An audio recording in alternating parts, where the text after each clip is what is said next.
because running is one thing. If you're running a race, you have to finish it.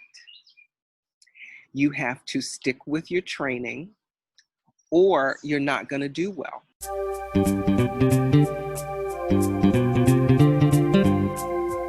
Hi, and welcome to the Innovative Mindset Podcast. I'm your host, Isolde Trachtenberg. On this weekly show, you can listen in on my conversations with peak-performing business leaders, creatives, and entrepreneurs. Every week, I bring you the latest scoop on what these incredible people do to succeed. Together, we explore how they think, what they do, and what inspires them to push their limits. Remember, if you have a question you'd like me to answer about creative thinking, innovation, or collaboration, head over to isoldet.com/question and ask away. If your question is chosen and you leave your URL, I'll tag you and your business to elevate what you do too. And now, let's get on with the show. Hello, and welcome to the Innovative Mindset Podcast. My name is Isolde Trachtenberg, and I am thrilled that you are here. And I'm also so thrilled with this week's guest, Portia Badham. Now, I should actually ask you, Portia, how do you say your name? You got it right. You can go far. It is Portia Badham. Portia, and, see, just like John Badham, who was the great director and brother to Mary Badham, who played Scout in To Kill a Mockingbird. Wow. So there you go. So now Portia has, you've heard she's got a gorgeous speaking voice, just so you know. But let me get back to the actual introduction. Portia Badham has worked as a print model and commercial actor since 2005. She's appeared in campaigns for Cologuard, Fidelis Healthcare, Emblem Health, MetLife, American Express, you name it, all sorts of places, right? In addition to her acting credentials, she also works as a casting assistant at Donna Grossman Casting Agency in Manhattan. And that's important because she's both a creative and a business person. And that's really something that I want to focus in on, because nowadays, as you know, we can't just be creatives, we have to be business people as well. Outside of the talent industry, Portia spent more than 20 years as a PR and marketing consultant, providing communications counsel to a variety of clients, including Higher Purpose Productions, Smarty Pants Pictures, Children's National Medical Center, St. Louis Children's Hospital, and many, many others. And she's held senior communications roles in healthcare and the advertising industry. Portia is an avid runner, and she devotes a lot of her time running to raise money for the Leukemia and Lymphoma Society through its team and training program. She's participated in several half marathons. I can't even run around the block, so wow, several half marathons, and completed her first full marathon in Prague in the Czech Republic in May 2017. As a lymphoma survivor herself, she's a regular speaker at LLS events to share her personal journey through cancer, to inspire and lend support to patients and their families, and to encourage others to support cancer research. How fabulous is she? Portia, thank you so much for being here, and welcome. Well, thank you for having me. And my gosh, I'm like waiting to see who is this person that you are describing is going to start speaking. I can't wait to listen to them, whoever they are. Well, luckily it's you, so woohoo. So we met in a class, didn't we? Is that how we met here in New York City? Yeah, immediately I thought to myself, that statuesque, amazing woman, I need to get to know her. So I'm so glad we've gotten a chance to know each other a little bit. And I'm so glad that you're here.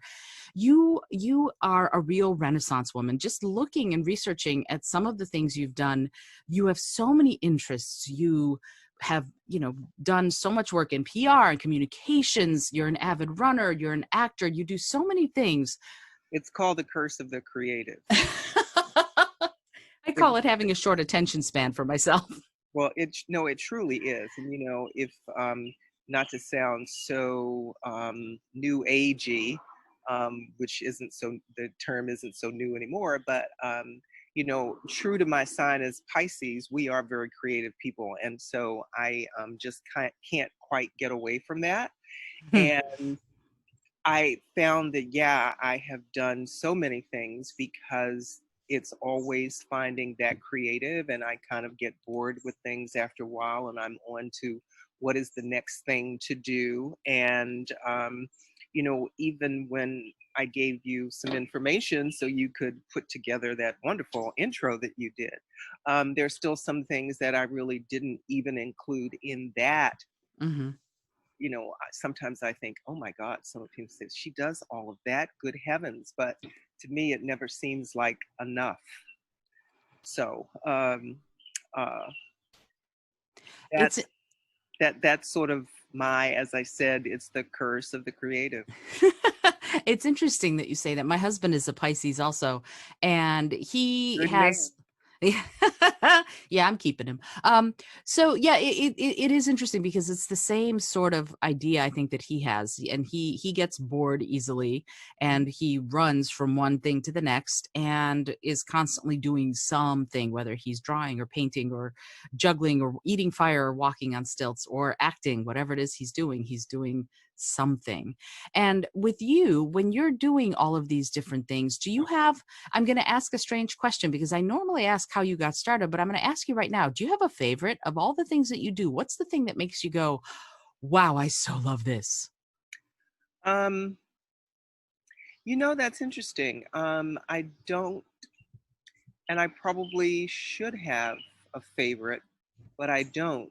But I can say whichever it is at the moment, what I think I have realized is what gives me the most joy is what I can really put my hands on and create.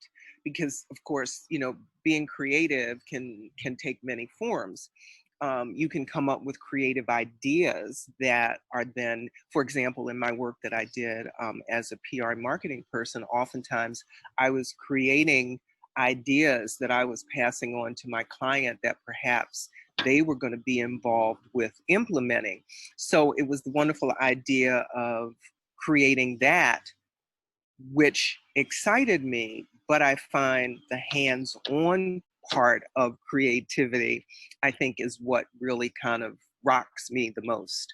Um, as we were chatting before we started in our unofficial chat, I decided that I wanted something different to put the herbs in that I usually plant on my deck in pots.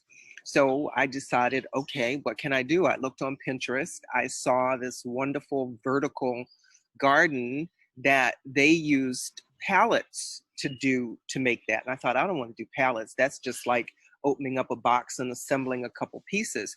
So I designed the whole thing myself. And it was the process of creating the idea, planning it out, going to Home Depot, asking the guys who work there, picking the wood, measuring it, having them cut some pieces, other pieces I could cut at home, putting it together, learning how to not split wood when you're, using that impact driver, and coming up with this finished project that I can sit and look at.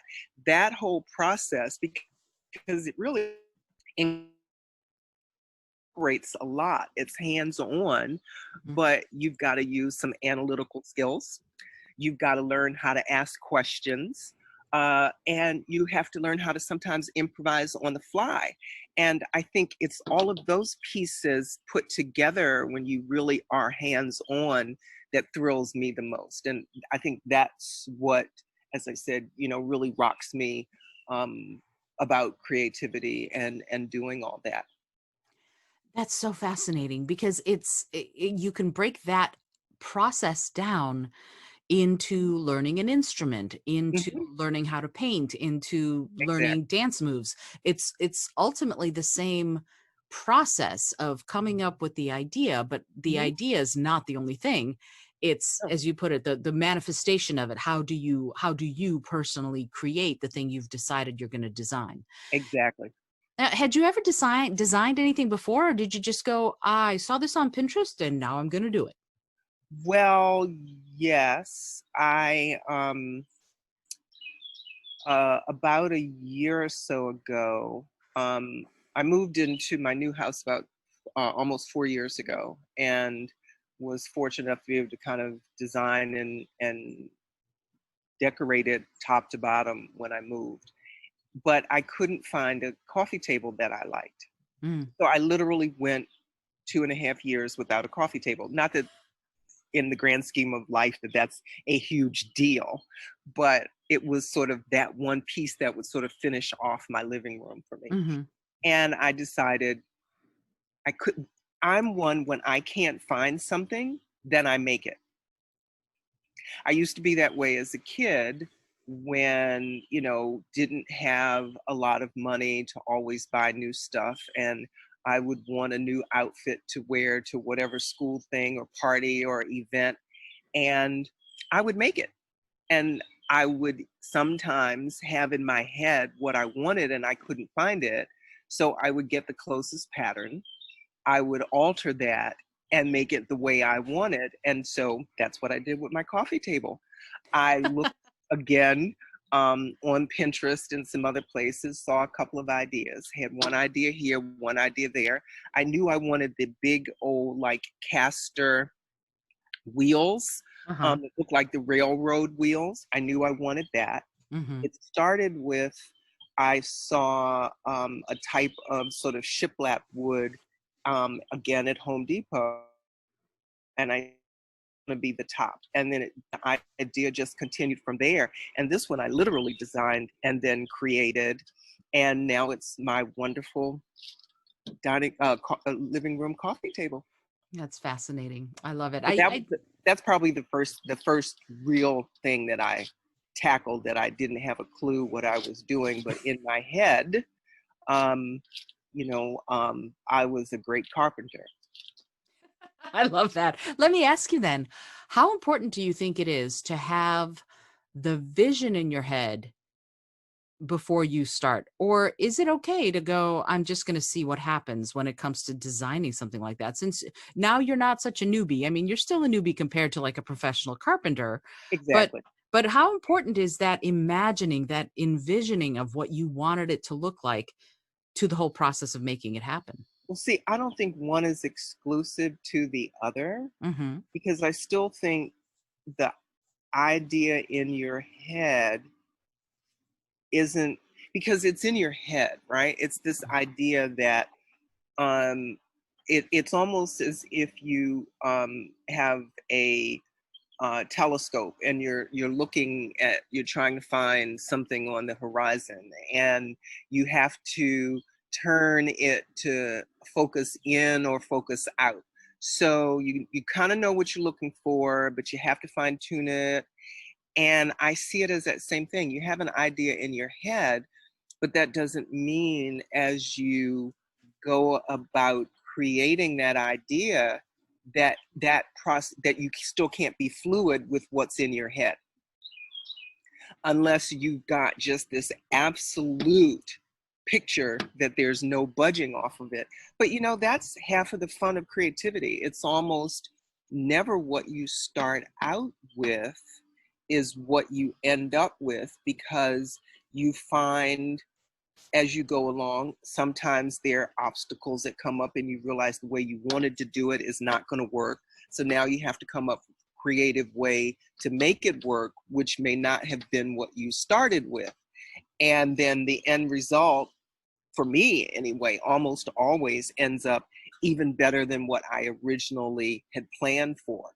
The vertical garden that I was going to build, I was going to just make the planter boxes and screw them in and have it stationary. And in talking with the one of the staff people at the store where I went to purchase the materials, he suggested, because I showed him this picture that I was loosely working off of, and he suggested, why don't you I have something I can show you that is bendable that you can make hooks, and that way you can hook them on, and that way you never have to have the same pattern. You could move them around.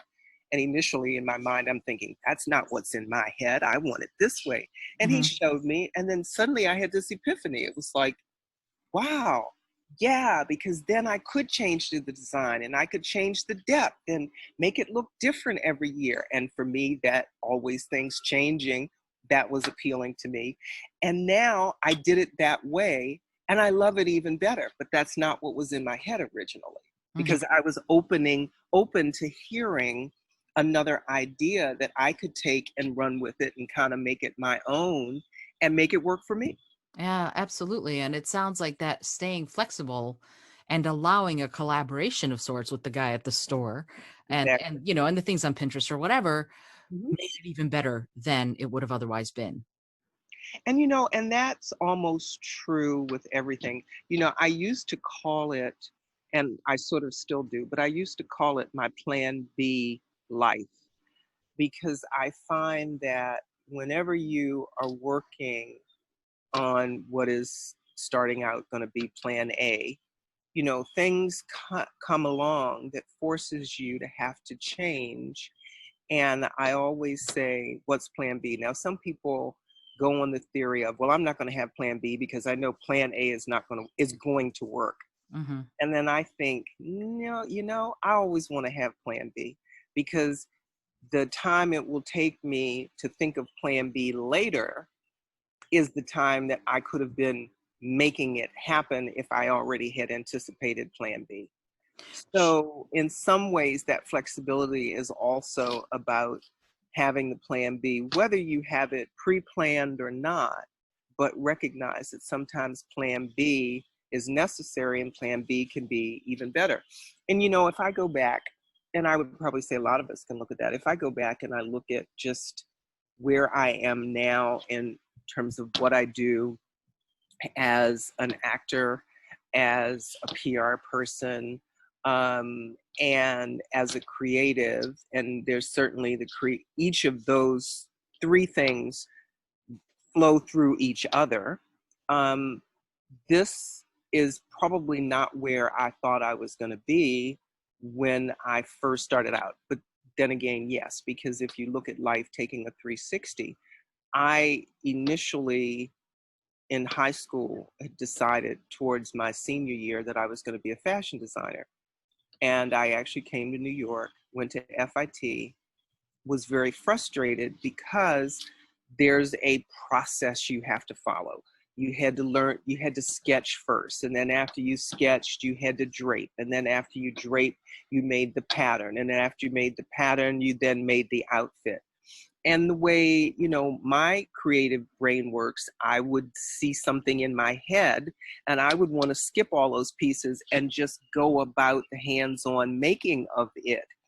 And I found I was very frustrated because they forced me to have to go into that process, and I couldn't sketch, and I hated my sketching. And because that was the starting point and they wouldn't let me skip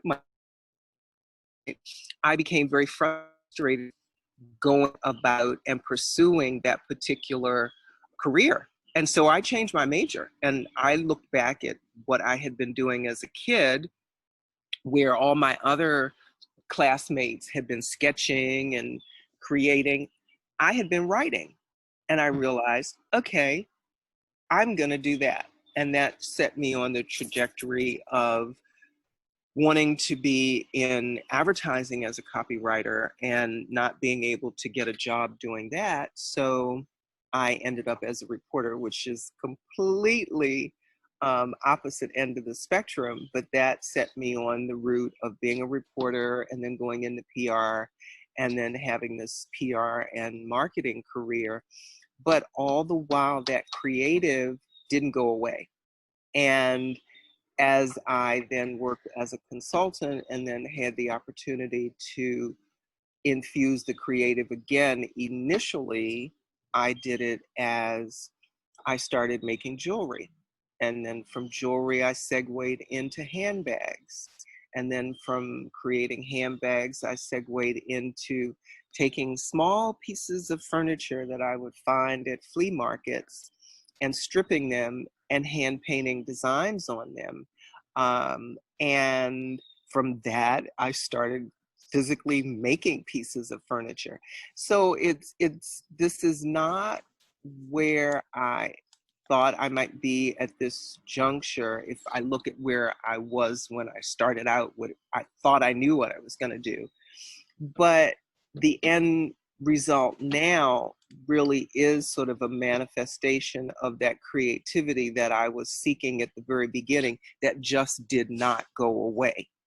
And for some people, it may not be, creative. It might be, the very analytical part. It may be, the numbers crunching part of it, that they always look at things from a numbers standpoint, whatever that is, for whoever that is.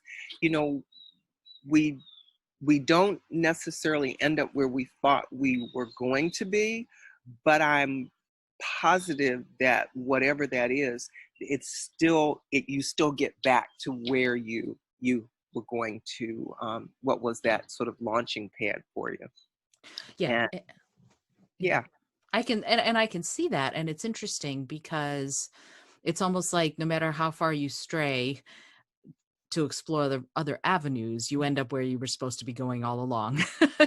So but at the same time, you said so much in here that I'm really curious about. One of the things is that the creative drive, that creative spark, Mhm. even when you were at FIT, which is the Fashion Institute of Technology, if you're listening to this and you don't know what that is, here in New York City. So at the FIT or working in, PR and marketing, I can certainly see where creativity doesn't go anywhere. It's so thinking creatively, thinking innovatively, using that ingenuity is so important to all of those.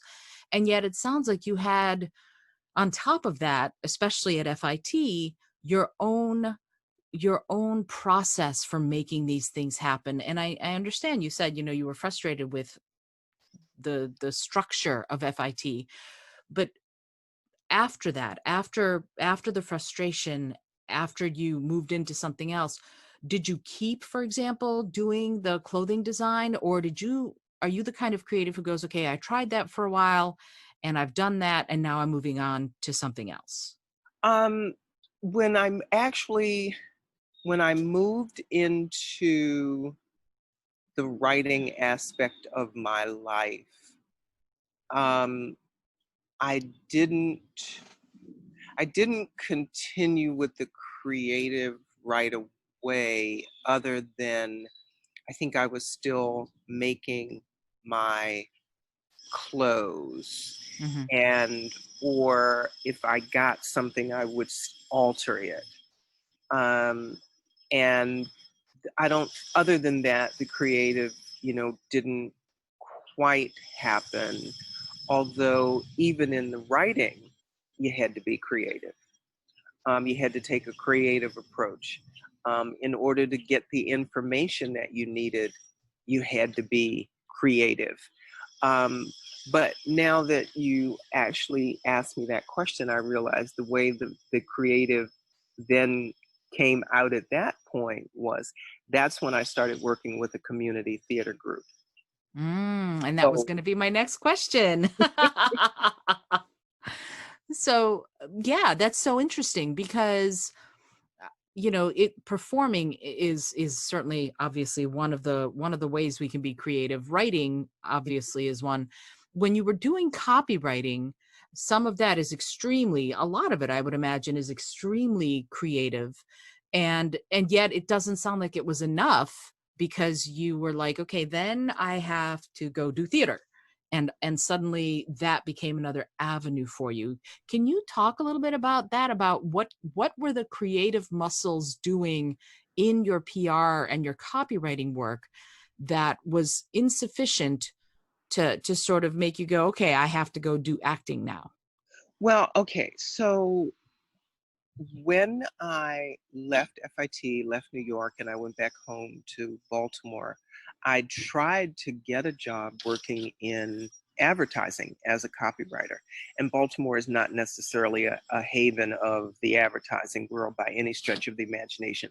There's Sure. certainly a fairly large advertising agency there, but I was not able to get a job anywhere. And, you know, um, I don't mean to stray, but it is somewhat relevant right now when I look at the problems of, and how even today in advertising, there are the number of minorities that are hired, and then also sort of particularly in management roles, is really very small. And that was pretty much one of the reasons that I was not able to get a job in Hmm. back then is I couldn't break that sort of mold there. And again, that was sort of a challenge because being able to be a copywriter would have brought that creativity every day, because you'd have to create, creative copy and ideas for campaigns and such. Wasn't able to do that, but I needed a job, and I was able to use my writing skills, and I ended up as a reporter. So there's not a lot of creativity in writing a news story, I can tell you.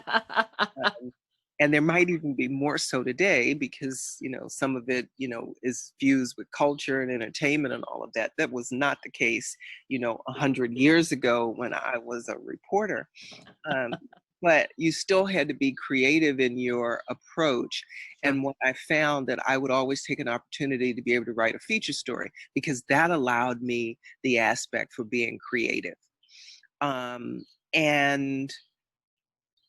I did that, and then thought, yeah, okay, need something else, was looking for something else. And then I got involved with, on a whim, I went for an audition, and it got the role. And then not only worked as an actor with the company, but I would work as a stage manager. I would do the design costumes for some of the plays and put that together. So there lies the other creative aspect.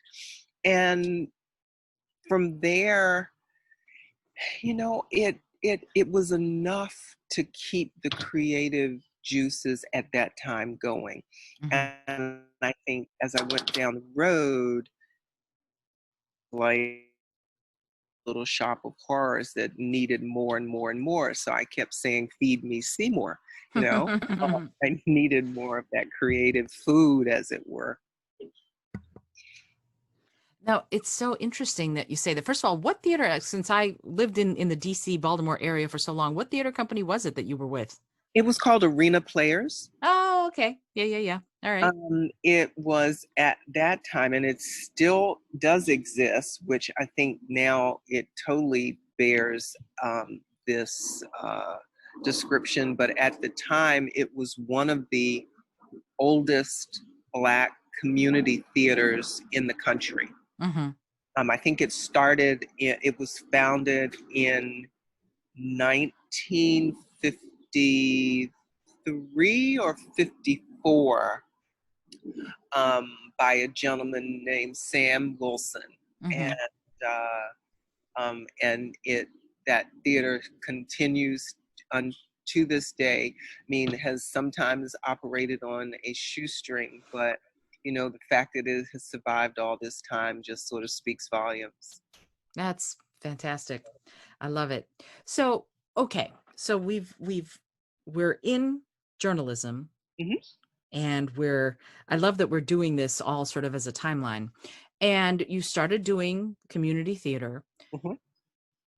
How long were you doing that? And what prompted the move more into the PR and communications aspect of what you were doing as opposed to the journalism? Um, well, anger. Oh, all right then. That would be if I had to answer in one word, anger. I had segued from newspaper to radio, Mm-hmm. and as a news anchor. And then from radio, I segued to television with the hope of being on air, Mm-hmm. but started out as a news writer. Mm-hmm. And the news director who hired me was actually going to give me that chance to do what's called the morning cut-in. So if, let's say you're watching Good Morning America, and at 25 after the hour, there's the 5-minute newscast. Mm-hmm. Well, that is also true locally. And I would have had a chance to do the local 5-minute newscast. Mm-hmm. And he wanted me to sort of get down my writing skills first for a couple of months. And unfortunately, they fired him. Oh no. And the new guy who came on, I very nicely, after he had been on board for about a month, set up a meeting and marched into his office and told him about the arrangement that the previous news director and I had, and how I was, wanted, these were my goals and ambitions. And he smiled at me and said, "Oh, I think you'll make a great reporter. It's just not going to happen here." And I was, one, crushed, and two, very, very pissed off and angry. Sure. Because I had already worked as a newspaper reporter for 5 years. I had worked as a radio news anchor for 3 years. So I knew I had the qualifications to start off in TV. I didn't think I needed to go back to a town smaller than Baltimore to Mhm. come forward again. If I was just starting out completely, then yeah, that made sense. So, I got very angry, and not that I gave up on that idea, but at that point I thought, well, maybe it's just too much too late. And that's when someone in the city who knew my background and knew about my work had been for about a year trying to convince me to come work at his hospital as the head of PR. And I walked out of that meeting. I called his office and said, "Okay, I'm ready to come join you." And I left about 2 or 3 months later, and that was my start in PR. And Wow. once I got involved in it, I then subsequently, that was in Baltimore, I left, and that's when I ended up at Children's National Medical Center in DC. Hmm. And it was time just didn't allow for me to work in DC and make it back to Baltimore in time for rehearsals. I just couldn't manage the two. And that's when my work with the theater company, I had to let go. Hmm. Oh, so yeah, and traffic in DC is No, prohibitive. yeah, exactly. Um, okay, so you took on this PR role at Children's, and I One of get. the best jobs ever. Oh, I'm sure it was really rewarding, as well as being like good work. I'm sure it's Mhm. incredibly, incredibly rewarding. So let me ask you what because I know this is a strange thing to say, but I know public relations is creative. Mhm. But how do you make a hospital sound awesome? What is the creative path that you take to do PR for a hospital and make it sound like this amazing, incredible place? And don't get me wrong, I understand hospitals save lives and Mhm. make a difference in the lives of children every day, and other, obviously, adults and all of that. I get that. But from that creative standpoint, what did you do to elevate children's hospitals sort of mystique almost as a creative? Well, you know what? Luckily, children's, I walked into a role and a job that this institution was already world recognized. Mm, So luckily, it was not about having to uh, build a reputation and get people to pay attention to this place. What it was looking at the programs that we had and getting visibility for those, or getting people engaged with those, and letting people know about the myriad of services that we had.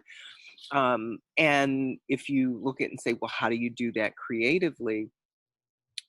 Oftentimes it may have been through events. And if you're gonna work for a hospital, not that I've worked for an adult facility as well, and I've had adult facilities as clients, but to work at a children's hospital is the opportunity to be the most creative, because a lot of times what you're doing is creating programs for your patients that may have a news value to it.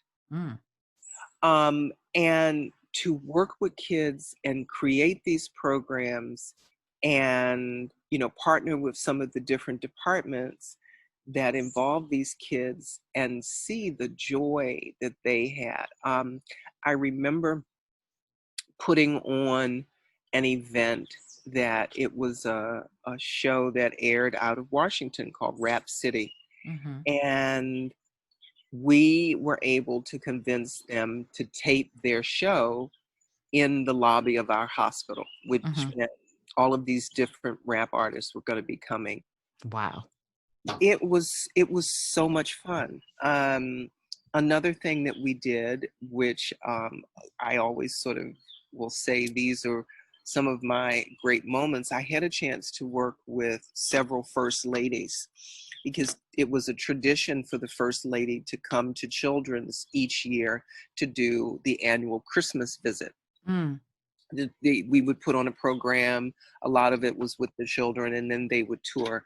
And I remember it started. I worked with Nancy Reagan, and then Barbara Bush, and it was right after Barbara Bush that I then left Children's and took a position up in New York. But to put on the program and coordinate that and work with her advanced people and come up with, what the program was going to involve and work with her staff to determine whether she's going to read a story or she's going to tour and all of that. That again was another part of the creative aspect. Hmm. All the while that you're going to be dealing with the news media who's going to be coming to cover it. And with Barbara Bush, she there's a show called Christmas in Washington that airs Hmm. every year. Hmm. I don't know. I've not watched it lately, so I don't know if they still are involved with children's. But the person who produced that, George Stevens Jr., um, had a very special connection to children's, and I don't now remember what that was. But he wanted to make sure children's was involved, and when Nancy Reagan was in office, was first lady, she and her husband, the president Ronald Reagan, were very close friends with Bob Wright, who was the chairman of NBC. And Nancy would come and after the show aired and present a check to Children's, which would be donated from NBC as part of their advertising revenue from the show. Mm. Barbara Bush did it a different way. She wanted to come prior to and tape a segment reading a Christmas story to the kids that she wanted included in the show. Mm. So then that became creating the space, deciding on the kids, working with them for which story would work, working with the crew to, set up the space, and then coordinating all of that video that was going to be included in the show that ended up in the final project. So again, that was all a creative aspect. So, Mm. there's creativity. I go back to it as creativity in almost anything that you do. It's all in, it goes back to the all in the idea, you know. And there's a friend of mine that actually we worked together at Children's Hospital, and we would always say to each other, you're only limited by your imagination. Completely true. Yep. Absolutely true. I look at it as I know what let's do thing. It's Yeah. that spark of inspiration, and no matter who you are, no matter what you do with your time or for a living, I think if you have that in your life, if you have Mhm. that spark of inspiration, then automatically, by the rules of physics, you automatically are creative, even if Exactly. it's not what you do for your Even if career. some people see jobs and they automatically label it as a creative job. But oftentimes, and I think I may have mentioned this earlier, you know, creativity isn't always just the doing, it's the creative thinking as well. And that's just as important, Absolutely. no Absolutely. matter what the job is. So, I love it. I love it. It's true. It's kind of like if you don't spend time writing today, if you're writing a book, but you spend mhm, time thinking about the plot or the characters, right, that's still part of the writing process. right. And I always love to keep that in the back of my mind when I start feeling guilty for not doing more than I'm doing. So I would like to, if it's okay with you, pivot just a little bit and talk to you about acting And you've done stage work, you've done camera work, you've done a ton of commercials, all of these things. Hmm. And there's something that I'm curious about for you specifically, because you've done so many commercials. I can ask an actor, what is it like to build a character? But when you're talking about with a commercial, you have actually very little time often to build a character, or like in a video game, you get the script seconds before you go on. Hmm. What do you do to inhabit a character quickly, like for a commercial or for a video game? Um, I often think that my ability to create characters, um, and forgive me, but I'm just going to say it this way. I think I suck at that. Okay, big reveal, big Well, reveal here. I Which don't I don't believe that, Portia, but okay, keep going. hear me out. There really is a method to my madness for that line of thinking. Okay. Because I have not done, since my theater days, and when I did community theater back in Baltimore, I can tell you I didn't have a clue. I did the roles, and not that they weren't, the productions weren't great, but it was still community theater. It wasn't higher level, Hmm. but at the same time I did those characters, but if I look back on it now, I would probably cringe and say, "Oh gosh, I was so awful." But and I wonder, I didn't really explore that a lot because I have to tell you how I got into this in the commercial thing, and then I'll answer how it is that I sort of am able to quickly generate whatever the character is at the moment. Hmm. When I came to New York and started working, didn't think about acting. And I didn't think about acting because in my mind, I was Portia from little old Baltimore community theater that could not compare to the acting world here in New York. And no Mm, one would even think I was worthy. So I never even remotely thought about doing anything, never gave it a thought. fascinating. I ended up my next door person who moved next door to me that I got to meet, and he is a very, very dear friend now, is the owner of an acting studio. And it was at his urging that I start doing commercial print and commercials because he said, you have this great look, you have a great voice, you really should be doing this. And the first thing I said to him was, "Oh no, I could never do that. I did that back in Baltimore, but I couldn't do that here." And he said, "Yes, you could."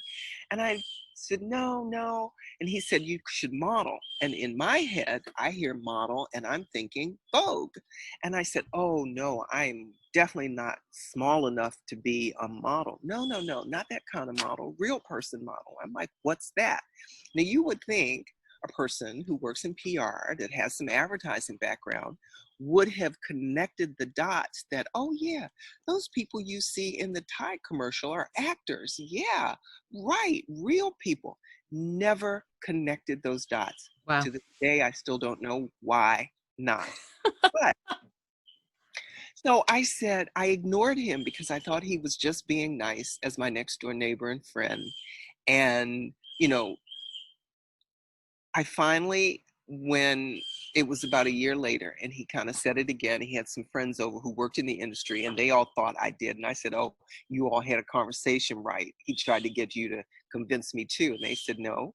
And then I realized, oh, okay. So then it was, well, what if I try this just to prove him wrong, not prove him right, prove him wrong, because this could never happen, right?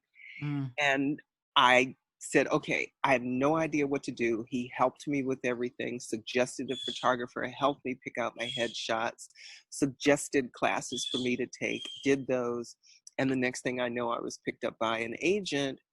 And I just sort of again started asking questions and figured it out along the way. And my life initially started more so in print. And I think every now and again I might do commercial, but it was primarily print. Mm-hmm. And I had to say, to come back to your answer of how you do that, because I think in print, you don't have the time. You've got to convey that expression, that look, that feeling. You can't say you're not saying anything. You're not acting and moving. You're showing a facial expression that's standing still. Mm-hmm. And it takes something to convey that, because that's what you've got to get for the camera. Mm-hmm.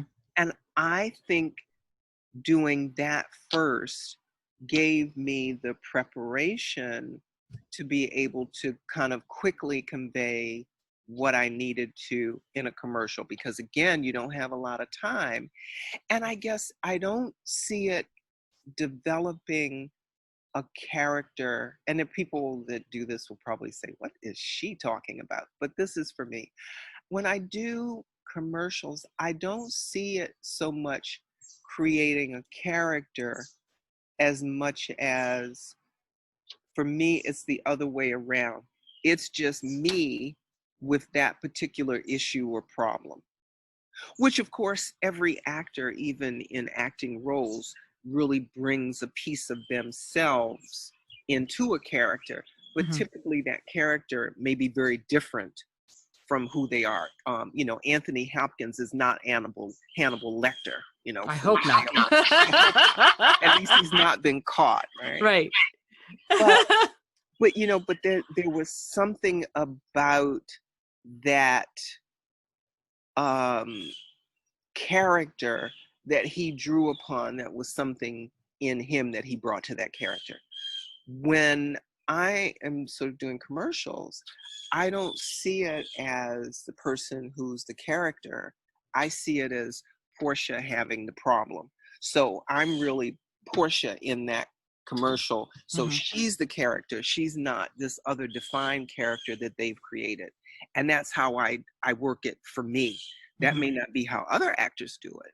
But, for my commercial work, that's how I do it for me. The recent thing that I did with Cologuard, I just sort of, I'm being sort of very matter of fact about something that, oh, I don't have to worry about this. It doesn't run in my family, and that was the very matter of fact me that I can be sometimes. And so I didn't see that as, oh, I got to figure out how to be that character. It was like, no, this is just how Portia would say it and do it. And that's what governs my commercial work. So that's so interesting because uh there are so many times in acting, in voice acting, which I know you of course also do and are great at, that you need to come up with only conveying something with only your voice. Right. And when you do that, when you're doing a commercial that's a VO, voiceover, when you're just voice acting or a video game or something like that, do you do the same thing, or is there a different process?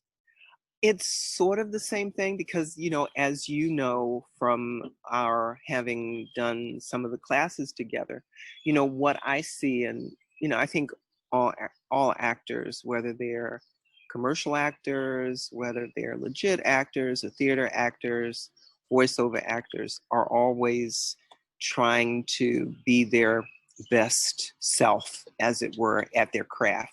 Mm-hmm. And, some people are farther along down the road than others. We're all wherever we are on our journey. And I still think as a voiceover actor, I'm still somewhat at the beginning. Now, some people will say, oh, but you have a great voice. But, and, yeah, okay, I'll spot you that maybe. But at the same time, Which you do. You have a great voice. that doesn't necessarily mean you know how to, for example, I may have a great car. I may not know how to drive that car well Mm-hmm. to get the best performance out of it. Mm-hmm. And so I see it the same way. I still think I have, as voiceover goes, a lot to learn, because one of the things that you do, as I was about to say before, that you are aware of, I'm still trying to get outside of my newsreader head, because I always feel like so much of my delivery sounds like a news read and not a natural read. And it's just in my head that it's so a part of me that I really have to work hard to get past that, because when someone else will hear it, but when I hear it, I still hear the news read, even if I've been able to kind of get away from that. So that's sort of my biggest challenge that I am still working on. And again, trying to, like in the commercials, sound more just like me than me, the news anchor. And I struggle with that. I really do. And I'm nowhere near where I want to be.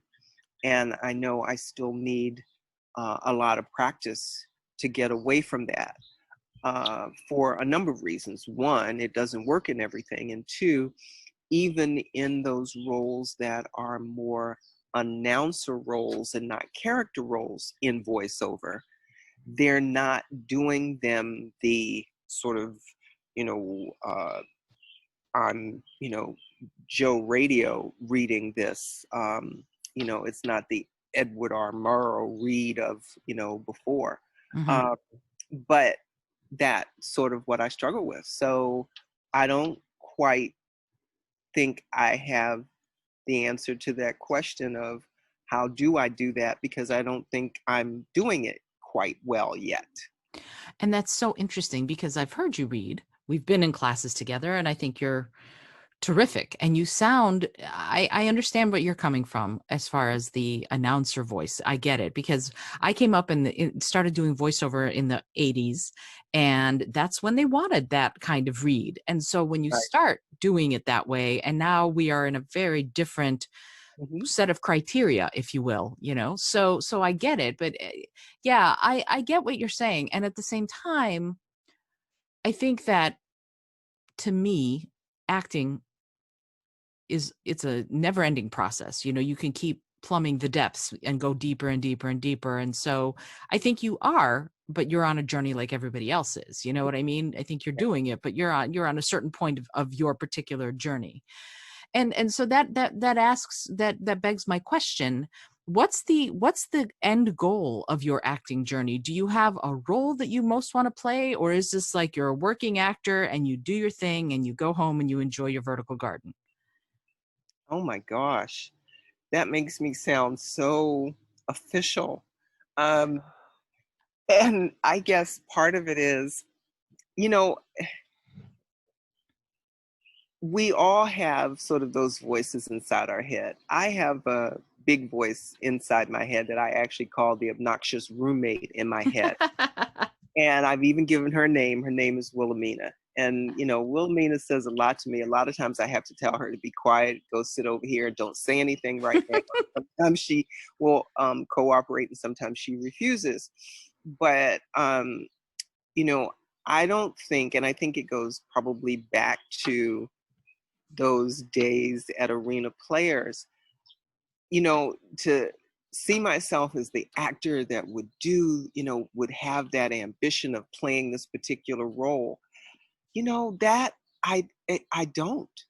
And by virtue of the fact of being asked the question makes me feel like, oh my gosh, I really should have that, but I don't, because I, you know, there are lots of other people out there that really want to be, the major, you want to be the Meryl Streeps of the world, and on and on. And I don't think that's ever what I wanted. I think I wanted it way back, in the galaxy far, far away. Hmm. But I don't know that that was what I ever wanted to do. So there's no role. Um, I love doing the print work that I do. I love doing the commercials that I do. Um, if I were to do theater, I don't think I would ever do Broadway. I don't know that I would do off Broadway. If there were a theater company somewhere that I could do a role and not freak out. I mean, not that I wouldn't take it seriously, but there's a certain level that I would go become so obsessive and crazy. And, again, Wilhelmina would be telling me that I'm not good enough. I'm not good enough. You didn't do this right. You didn't do that right.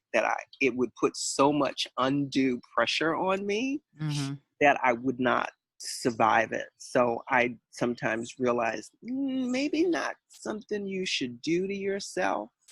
So I leave that. I don't want to take up that space for those who are far more interested in those kinds of roles than I am. I mean, it's rare. Uh, again, wow, I can't believe it's been a year ago already, but it was April, I think, of last year.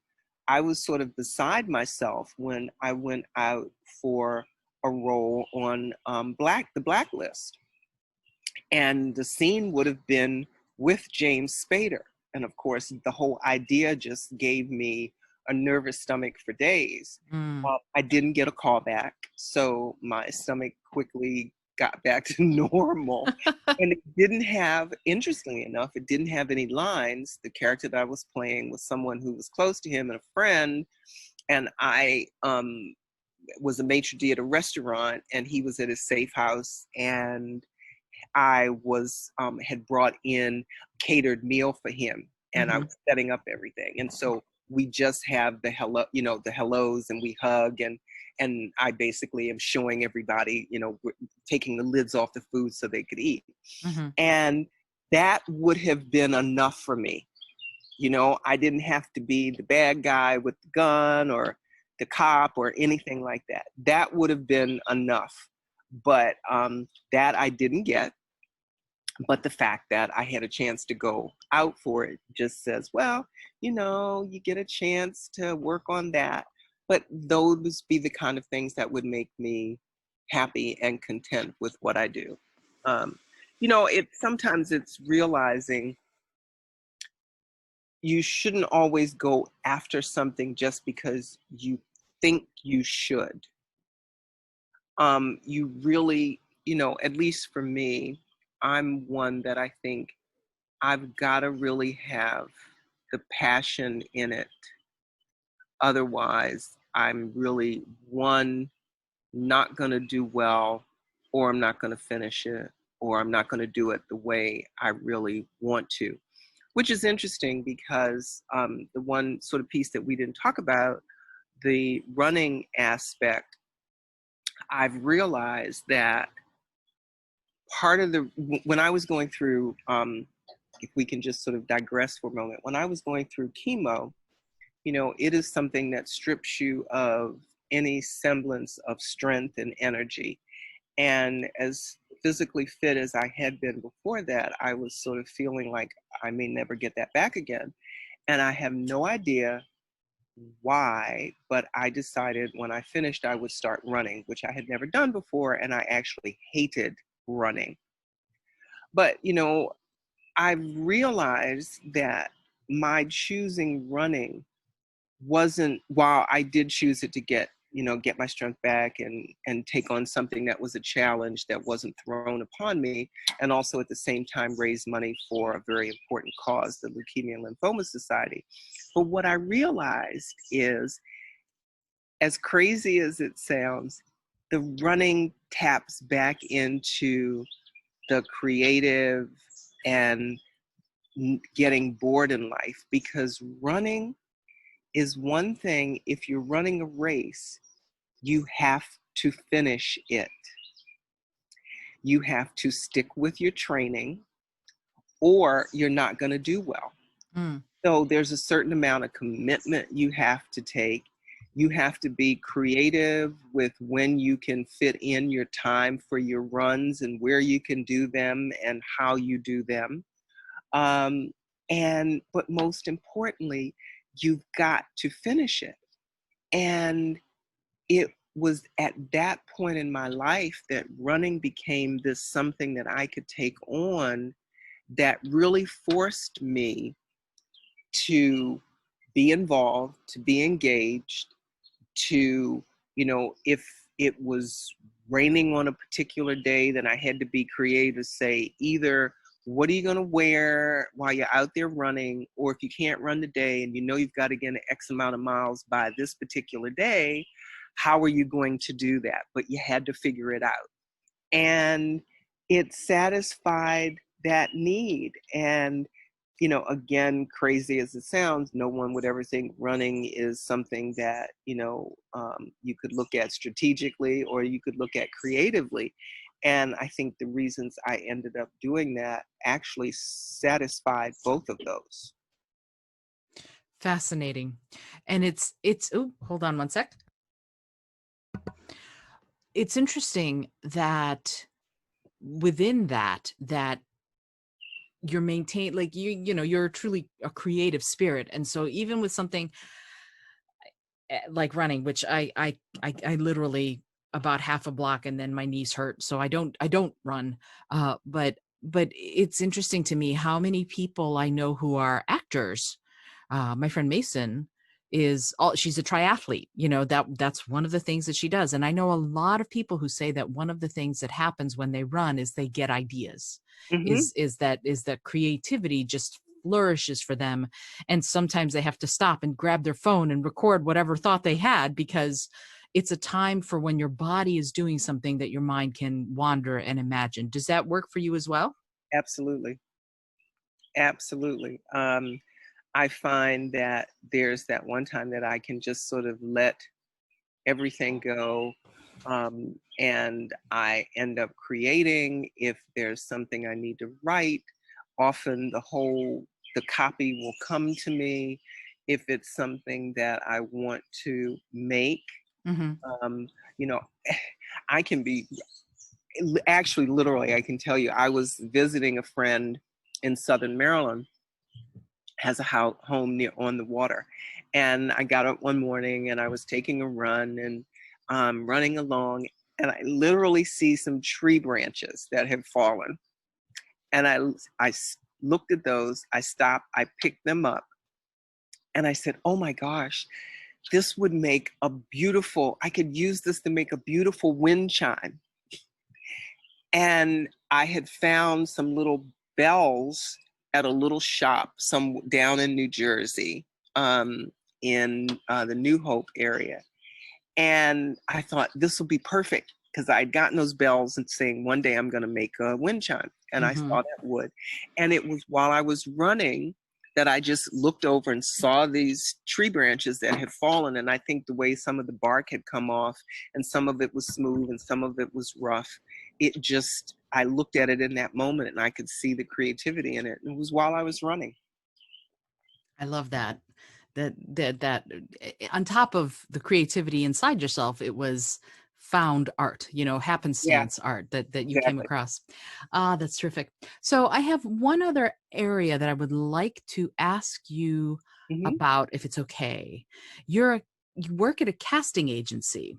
So what sort of things do you do as a person who works in casting? Because you're on both sides of that uh arena, if you will. You're an actor, but you work in casting.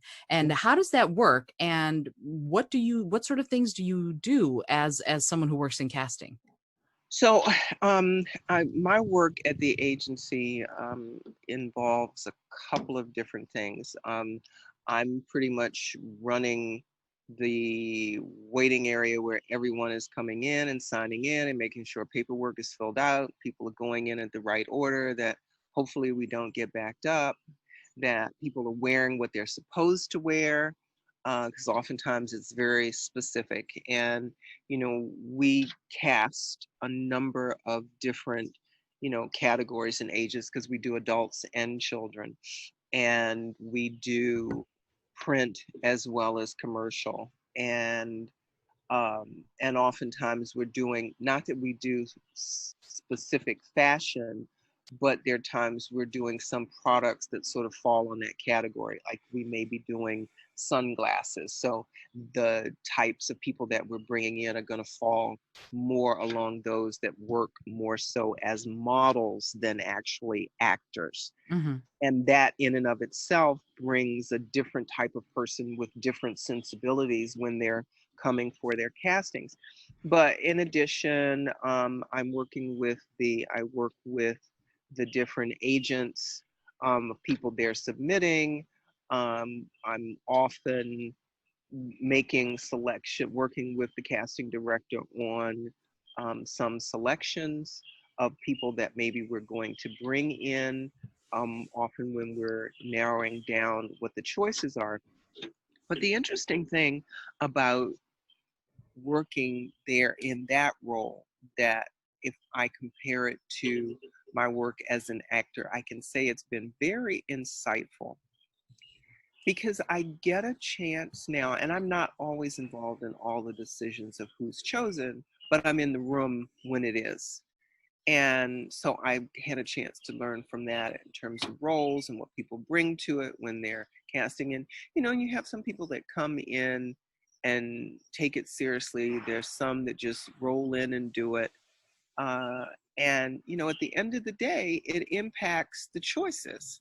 Mm-hmm. If if they're saying you need to come in workout clothing because that's, what the scene is going to require, then pay attention to what's written in the information that you get and come in workout clothes. Don't come in jeans and a top and say, oh, I didn't realize I needed to. Well, if it said that's what's needed, then that's what you need to wear. um, because if they can't really envision you in that, and they really need to see what you're going to look out in workout gear, don't you think that that might impact a choice at the end of the day? And I guess I'm still surprised how many actors who come who are on this, I guess, automatic pilot. Like, they get a casting, they come, and they figure whatever I have on that day is fine. I've had some people, on the other hand, and I say kudos to them.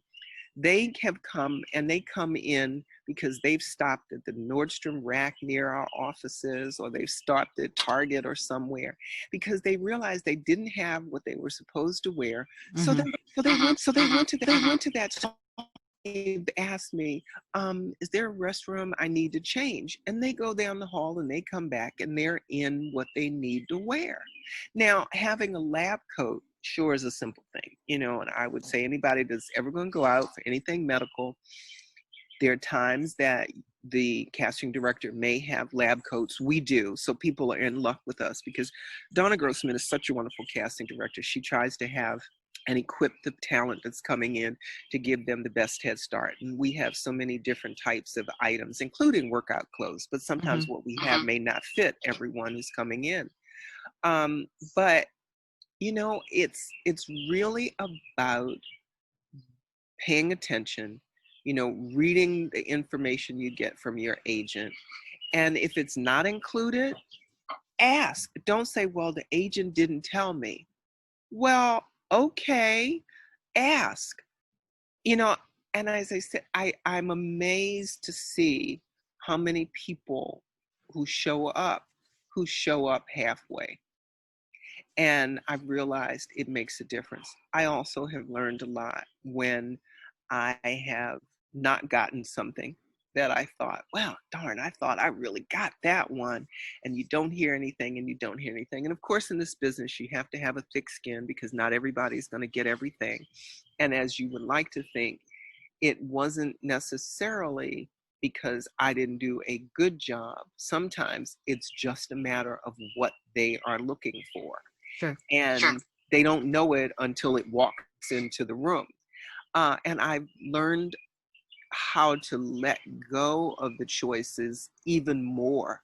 Because a lot of times, what I've realized, particularly working at Donna's, that we always don't find out about after we've gone in for something, that oftentimes the client will totally change their mind what they're looking for, Mm-hmm. and they will totally recast it. So we may see a number of people for something, that they will say, no, we've changed and it's really going to be this now. And then the specs for what we're looking for, we have to completely change and bring in a whole new set of people. Well, those people who came in originally, unfortunately, are just thinking, I didn't get the job. They're not knowing that they didn't get the job Hmm. because the specs clearly changed and it didn't apply to them anymore, which Right. is a lot different than just not getting it.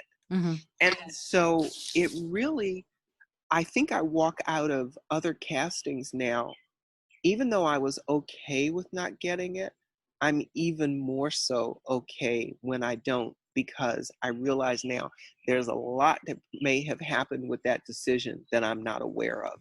And it may not have had anything to do with the job, what I did when I walked in the room.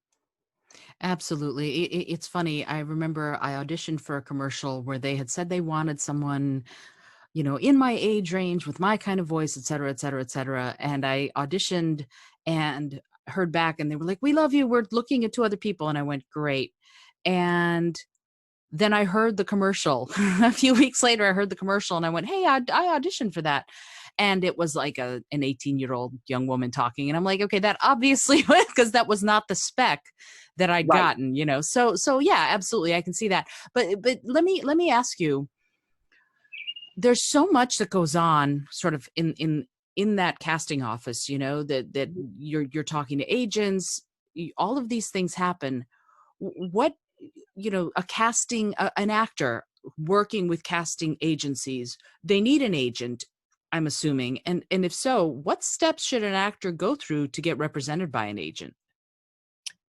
So I'll share how I did it. Okay. Um, and I'm not going to, in the spirit of being fair, I'm not going to, recommend any one place over the other. But the way I did it is I took classes, and I took classes where I could meet agents and get Hmm. in front of them.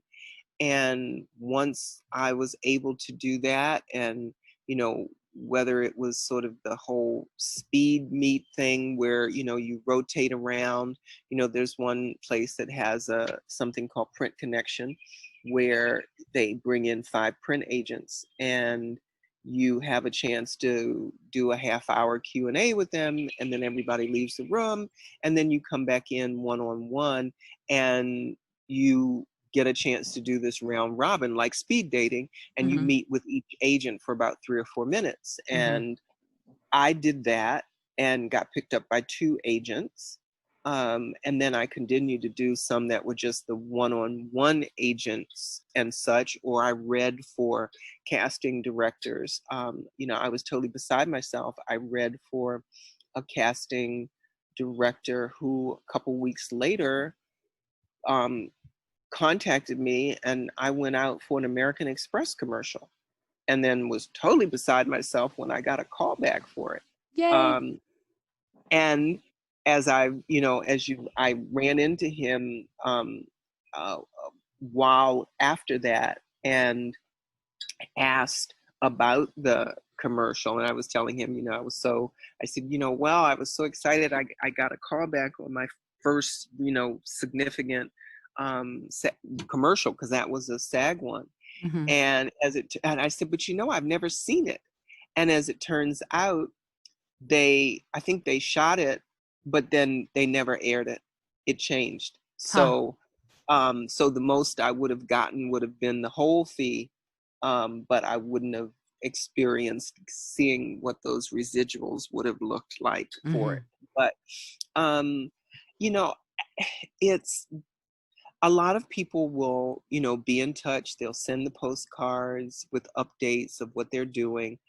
And I don't discourage anyone from doing that. But having an opportunity to be in front of someone is far better than mailing a headshot in with a note, because if you look at the amount of work that casting directors and agents probably do with all the email that they have to go through, and there's this thought, well, snail mail may be a better way because everybody else is emailing. Everybody else is still thinking that too, and they get swamped with what they have to go through. Mm-hmm. Wherever there's an opportunity that you can take a class, and then you're present in the room, you get to hear, participate in a conversation in real time, and have some physical presence. And as far as I'm concerned, there is no replacing that. Of course, it with that comes some cost, because then you have to pay for those sessions, and so you should be strategic about who it is you want to get in front of.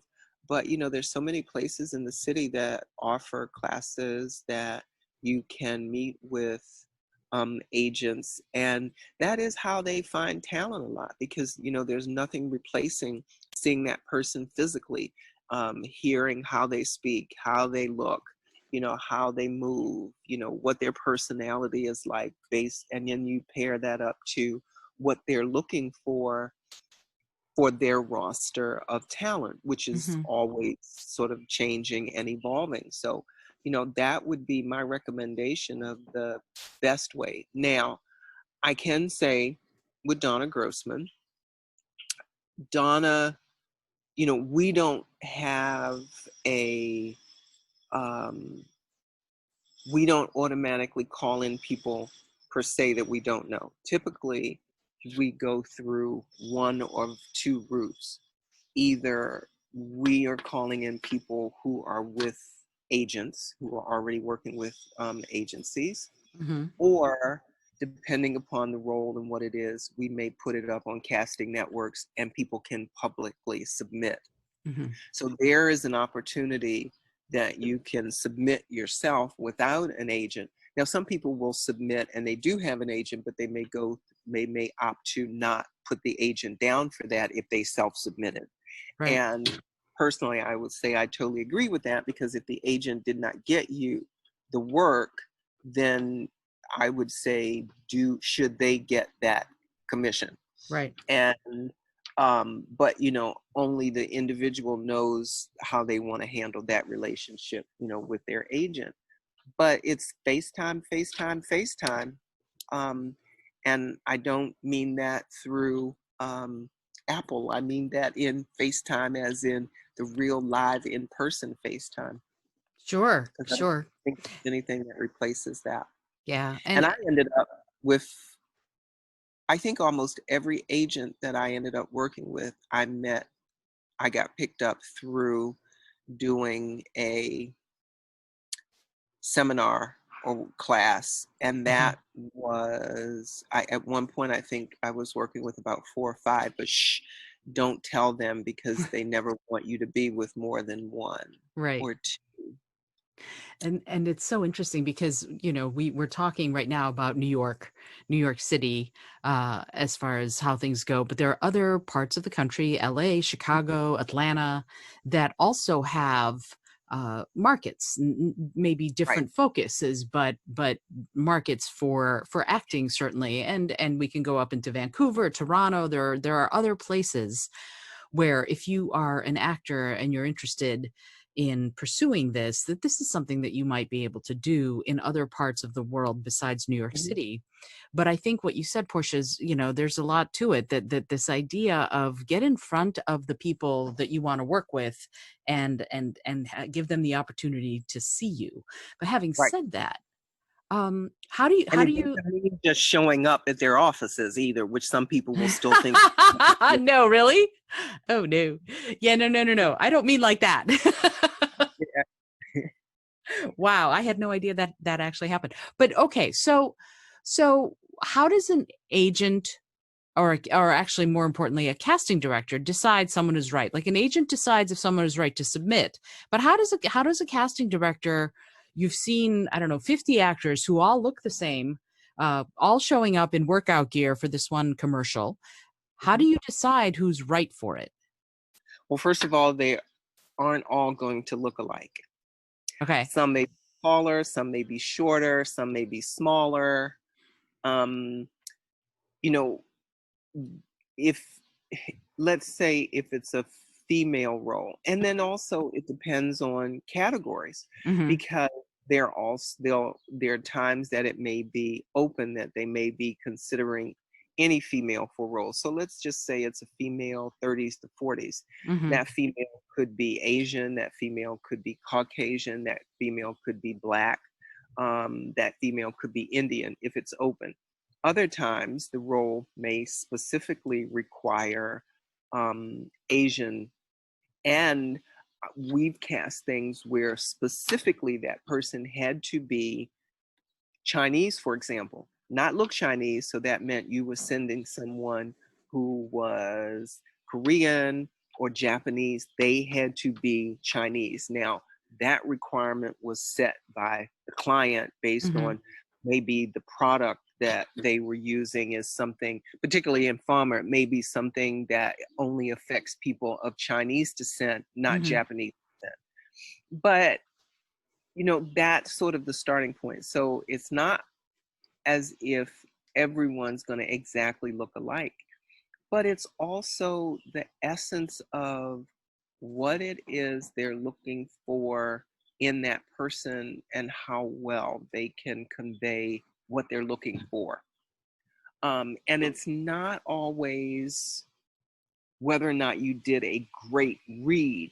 For example, if I can remember we were doing casting a yogurt, Hood cottage cheese rather commercial, Mm-hmm. and there was no line. It was the person eating the yogurt, Mm-hmm. and it was all about how well those individuals took direction from the casting director and gave back to her what she had indicated she wanted. There's Interesting. some people who got it right. There's some people who just couldn't get it. Now, that doesn't mean that what they did was a bad take. It just says they weren't able to bring out that particular essence. Again, as I say, as an actor, I've learned so much I always say every actor should have to work at a casting agency. Mm-hmm. Believe me, you would learn so much that would totally change how you walk into a room. But I don't think I had ever gone out for something where I had to eat on camera. And I made a point of watching it just to see the nuances of how you eat something that you, if your eyes are open or closed, and the way you close them, whether it looks like it doesn't taste good or it tastes good, whether, that you're chewing, but you're not really chewing.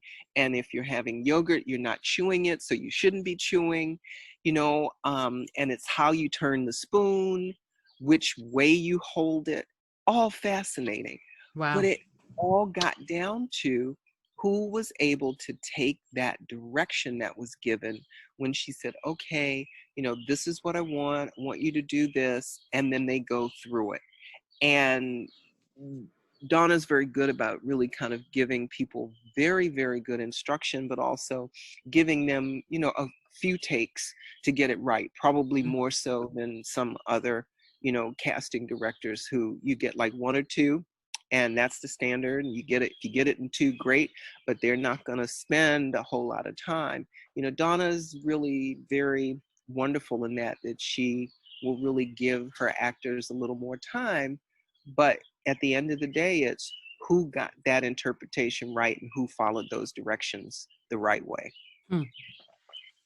And it's very interesting to me how that is both so simple, following directions, but Mhm. also so complicated, because you have to almost be a blank slate. It sounds like, okay, I'm just going to be receiving what you are telling me, and I'm just going to try my darndest to give it back to you the way you asked for it, which in many ways is communication at its finest. It's very That, interesting. And I'm just yeah. now, so I want to thank you, Portia, because that is a realization that I have never had before in my entire life, in my many, Ah, many years. So I want to thank you because I write on communication, and that aspect of it has eluded me until, how that meme goes, I was today years old before I realized. And so thank you. I appreciate that.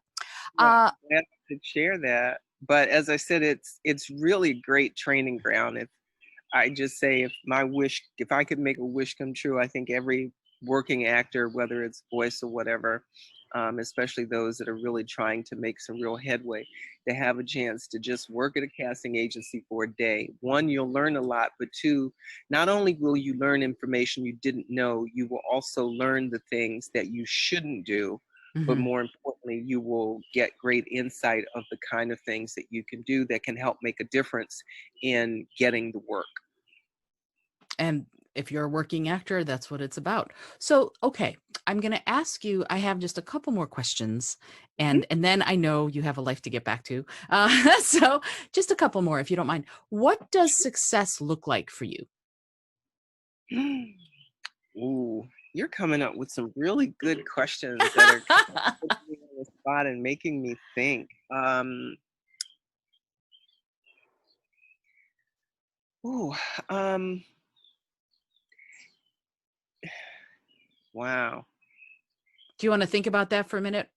No, because see, my answer would be, and again, this is very specifically for me, to ask a person who is a cancer survivor, what does success look like to you?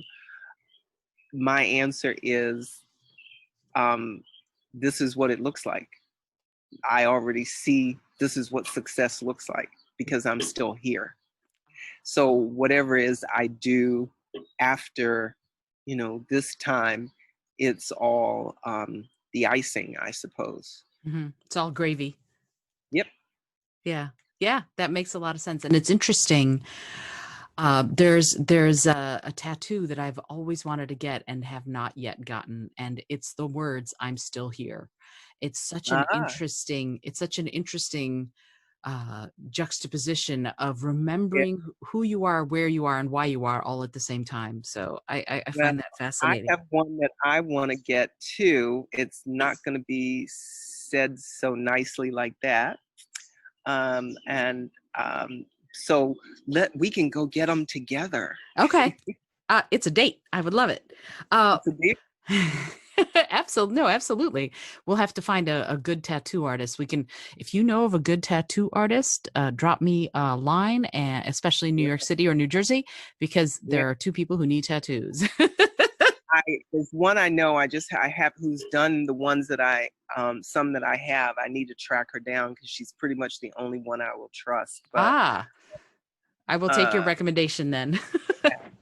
there you go. Your audience hears it now, and we'll have to come back and have an update. Did we do it? Yeah, I'm serious.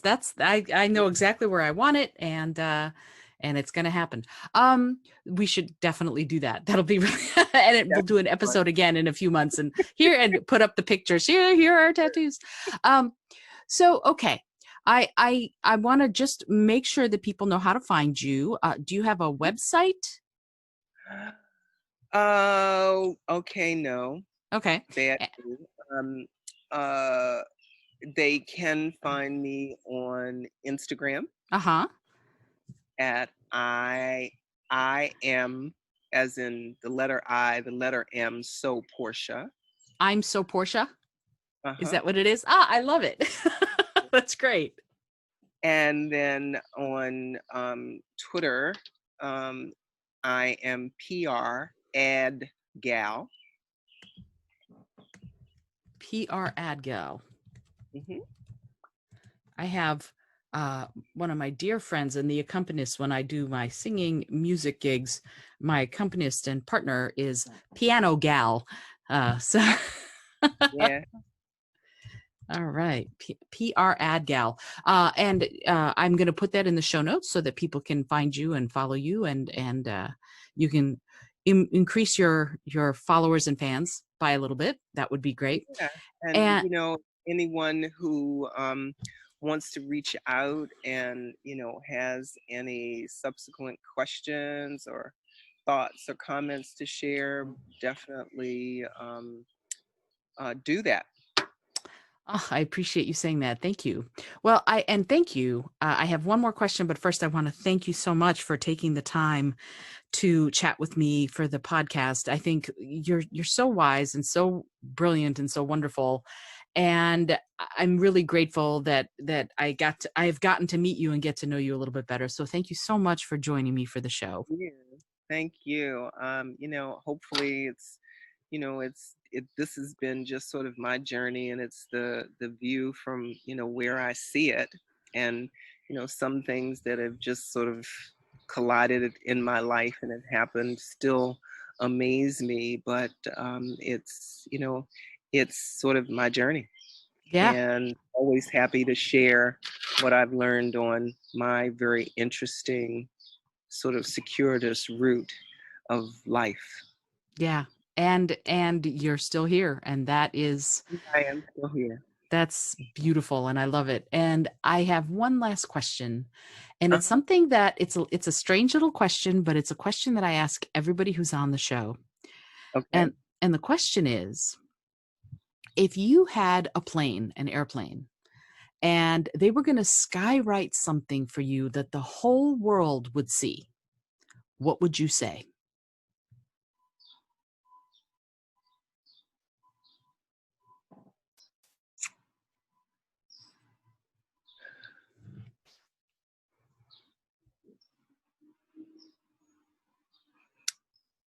Wow.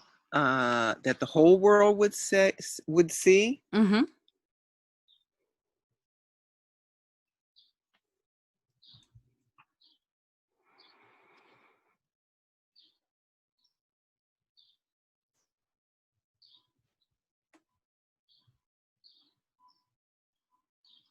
The letter F Mm-hmm. and cancer.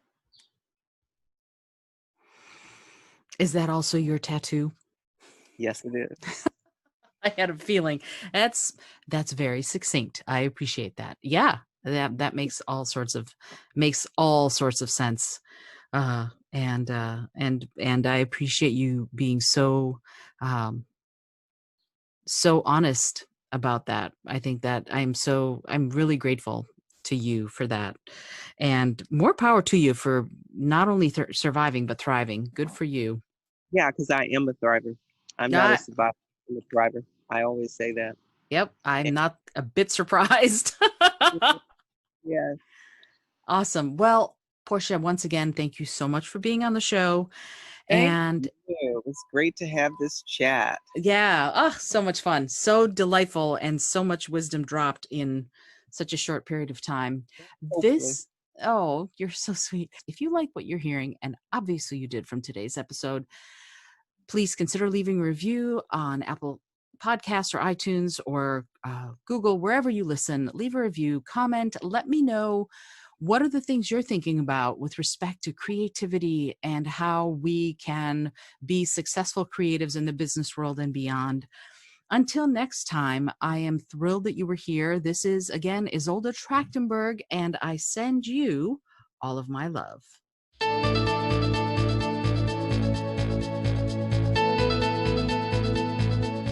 Thanks so much for joining me today. I really appreciate you being here. Today's episode was produced by Isolde Trachtenberg and is copyright 2020. As always, please remember this is for educational and entertainment purposes only. Past performance does not guarantee future results, although we can always hope. Until next time, this is Isolde Trachtenberg, and I send you all of my love.